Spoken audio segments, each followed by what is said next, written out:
It happened to me a couple of years back.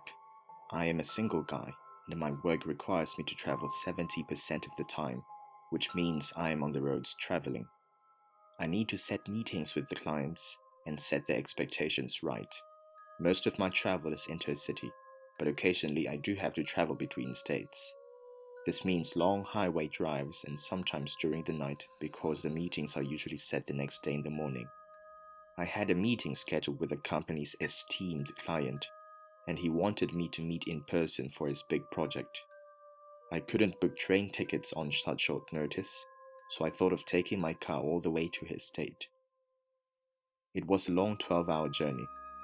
I started off in the night from my home to attend the meeting the next day. I didn't pack much because I thought of returning back the next night. There was light traffic in the city, but as I reached the interstate highway, I was able to take cruising speed. After about 4 hours of non-stop driving, I stopped for tea and stretched my stiff body. After about 20 minutes of break, I was back at cruising speed. At this point in time, I noticed a car behind me. The person in the vehicle was driving close to me, which he shouldn't have, taking into consideration nighttime and poor visibility on roads due to non-functioning streetlights. I tried to give way by changing lanes, but that car didn't overtake. I was surprised because now he started driving even closer.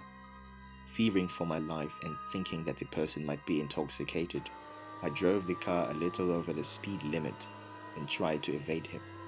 From the back mirror, I could no longer see him, but in minutes the car flashed lights at me.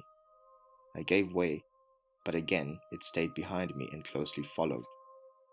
It was enough, so I parked my car on the side and waved at the person to do the same.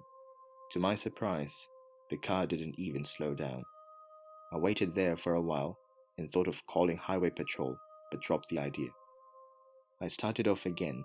An hour went by, no sight of that car. As soon as I was trying to forget the experience, it drove past me at a very high speed close to my car. I was in a state of shock. The car could have really hit me. This time I could tell it was a black Toyota. I decided to take another break and get my mind refreshed. After 6 more hours, I was at my destination. The receptionist could tell from my eyes that I had been driving all night. Looking at my identity proofs, she asked, "Did you take State Highway 1 to reach here?" I said, "Yes." There was an accident in State Highway 1 last night. A black Toyota collided with a parked truck. All the people inside the car died on the spot. Guns and ammunition in large quantity was recovered from the car's trunk. The police are still investigating the matter, she said. I was shocked, thinking it was the same black Toyota, and what would have happened if the car had stopped when I waved at it. From that moment, I decided never to confront or ask a vehicle to stop, especially during nighttime. I still do long night driving, but never something like this happened again.